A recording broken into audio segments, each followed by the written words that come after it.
Beauté, c'est du cœur, bienvenue sur ma chaîne, j'espère que vous allez bien. Moi ça va. Aujourd'hui nous allons parler de la randonnée ou comment ma passion, cette passion dévorante m'a permis de changer ma perception des apprentissages. Euh, Déjà dans son sens global, mais aussi et surtout par rapport à l'accompagnement que je mets en place avec Naya. Sachez déjà pour commencer que si aujourd'hui je suis quelqu'un de plutôt calme et pondéré, j'ai pas toujours été comme ça, pas du tout. Aussi loin que je me souvienne, enfant, j'étais une petite fille extrêmement colérique, mais vraiment colérique. J'étais le genre d'enfant à se ruer par terre, rouler quand les choses n'allaient pas dans son sens. D'ailleurs, petite parenthèse, hein, à toi maman qui me regarde, si tu as un enfant de cet acabit, désespère pas, il y a espoir, véritablement. Parenthèse refermée. En tout cas, plus sérieusement, j'étais vraiment une boudeuse, j'étais une petite teigne, voilà. Et bizarrement, la seule chose qui réussissait à m'arrêter, à m'apaiser, c'était le fait d'avoir un portefeuille dans la main. Je ne sais pas comment, je ne sais pas pourquoi, mais ça fonctionnait. Et toutes les photos de cette période 4-5 ans, enfin tout ou presque, ces photos m'illustrent, front fermé, portefeuille à la main, enfin ridicule. Bref, et d'ailleurs je ne sais même pas quelle est la première personne qui a eu l'idée de ah tiens, pendant que j'ai gesticulé là, tiens, prends le portefeuille. Enfin je ne sais pas, bref, en tout cas ça fonctionnait. Alors, donc ce tempérament très à vif a atteint son apogée à l'adolescence, évidemment. Je suis devenue une fugueuse professionnelle. Je ne fuguais pas pour aller en boîte ou ce genre de divertissement, j'étais plutôt solitaire moi, donc je fuguais plutôt pour aller dans les bois, les parcs, enfin plutôt des bois quand même. Je dormais là-bas, sur des bancs publics, enfin ce genre de choses quoi. Et les choses ont changé un jour quand j'étais chez moi et je suis tombée sur un reportage axé sur les marches solitaires, les retraites, les randonnées et ça a fait tilt. J'ai senti presque physiquement un genre d'appel que véritablement ma voix était celle-là, il fallait enfin, que j'y aille quoi, en fait. Vraiment, c'était presque physique en fait. Alors, ce qui s'est passé, c'est que les semaines qui ont suivi, je me suis organisée pour commencer à faire du babysitting, histoire d'avoir un peu d'argent et d'acheter le matériel qui me manquait, à savoir les chaussures de randonnée, le sac de randonnée et la tente. Une fois que j'avais réuni tout ça, j'ai fait ciao ciao et je suis partie.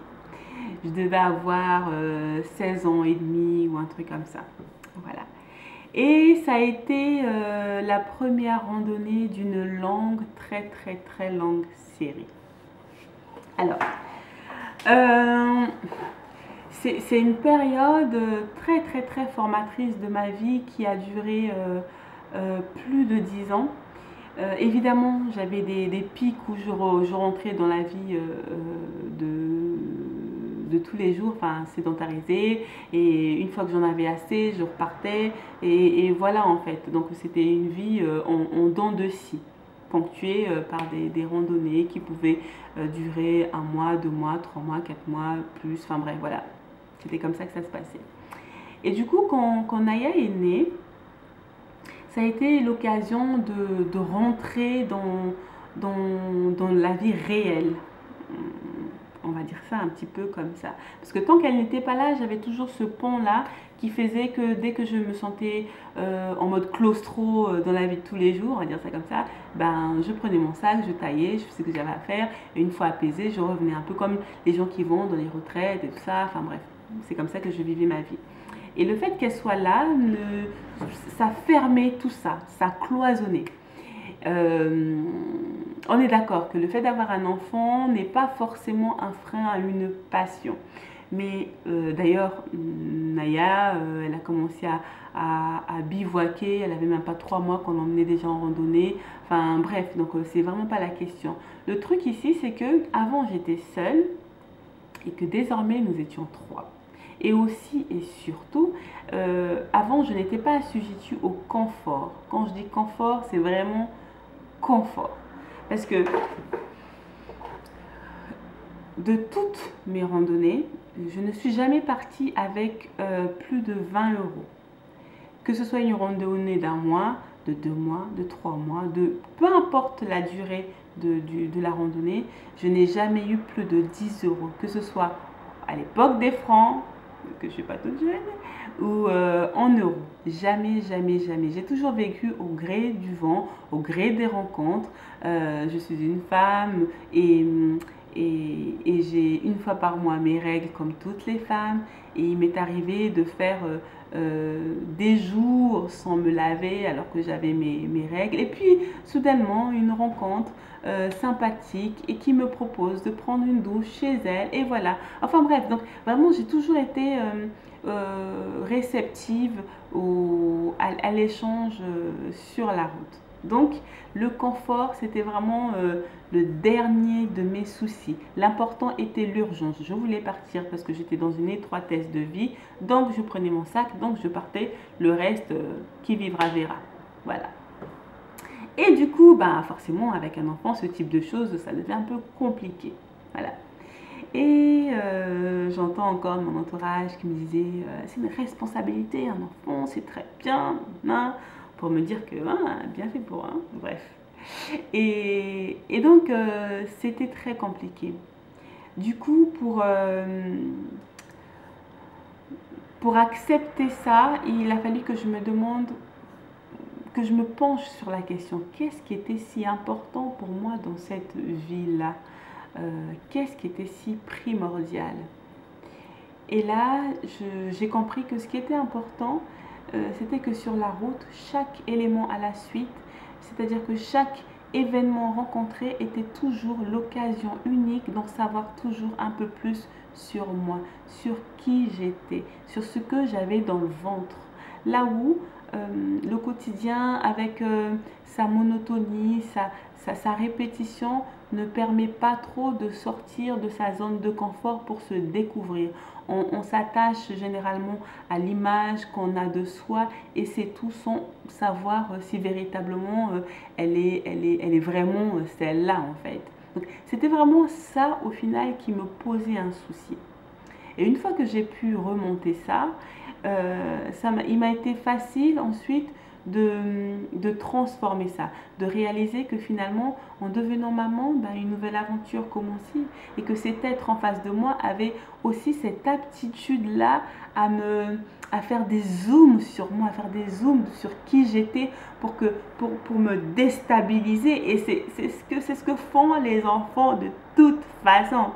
Ils ont une espèce de radar là pour toucher des endroits en nous qui ont besoin d'être retravaillés en fait, rien que par leur présence. Toi, tu es de bonne humeur, tu es là tranquille et tu vois une personne qui arrive, avec du papier toilette qui traîne partout et qui fait regarde maman, regarde.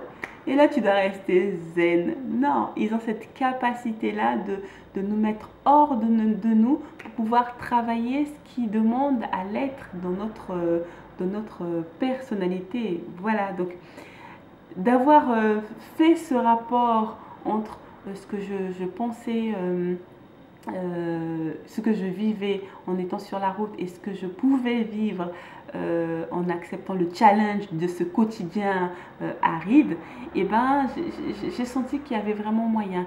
Et d'un coup, j'ai commencé à aimer, j'ai commencé vraiment à apprécier. D'autant que je me suis souvenue, en Afrique, on dit souvent quand un enfant naît, c'est ah, mais c'est un vieux, lui c'est un vieux qui revient, hein, c'est un vieux. Et ben, cette phrase-là a pris tout son sens. J'ai vraiment eu l'impression d'avoir désormais un espèce de coach à la maison qui vraiment qui touchait comme sur les notes d'un piano des trucs qu'il me fallait retravailler. Non, non, non, répétition, non, non, tu n'as pas assez fait, non, non. Voilà. Et du coup, Naya n'était plus, enfin, je n'étais plus la seule à apprendre des choses à Naya. J'étais plus la seule à devoir lui apprendre des choses. Elle aussi, elle m'en apprenait en fait. Donc, comme si depuis le départ, il a toujours été question de mon intériorité à façonner en fait. Et la vie mettait plein d'éléments devant. Pendant que, à mesure que j'avance, on met plein d'éléments, toujours pour que je puisse apprendre des choses, rectifier, apprendre des choses, rectifier. Et dans cette lancée-là, un enfant, Naya en l'occurrence, bah, faisait partie de ça aussi en fait. Et l'avoir saisi m'a aidé à apprendre à développer l'écoute de Naya et mon écoute aussi. C'est-à-dire que quand elle fait quelque chose de mal, mon réflexe n'est pas de hurler. Genre, si j'arrive dans une pièce et je vois qu'il y a de l'eau partout. Oh là là là, tu sens que ça bouillonne à l'intérieur, tu as juste envie de dire non mais ouais, c'est quoi cette histoire? Non. Si je sens vraiment que je suis tellement énervée que parler là, ça va partir dans les ouh, ce que je vais faire, c'est que je vais nommer tout ce que je vois. Je vais lui dire que eh ben, ce qu'elle vient de faire là me pose un souci et que là je ne suis pas en mesure de, donc je vais attendre je vais attendre d'être calmée pour qu'on puisse en parler toutes les deux. Donc je vais m'isoler, je prends le temps de me concentrer, de faire tout ce que j'ai à faire. Une fois que ma tension sera descendue, je reviendrai la voir et à ce moment-là, on aura une discussion, elle et moi. Et notre règle à la maison, parce qu'on a aussi, pour le coup, pour permettre l'écoute et le dialogue entre nous, nous avons quelques règles de maison. Et dans nos règles, il n'y a que la bêtise ou l'erreur n'est pas un problème. Le problème, c'est de ne pas réparer sa bêtise. Voilà. Donc, quand je vais revenir et que je vais discuter avec elle et je vais lui dire, je vais lui rappeler en fait cette règle-là qui dit bien qu'il faut réparer son erreur. Donc à ce moment-là, comme elle connaît la règle et que cette règle-là est valable aussi pour moi, et ben du coup, elle va rectifier son tir tranquillement. D'avoir instauré ça, ben, aide.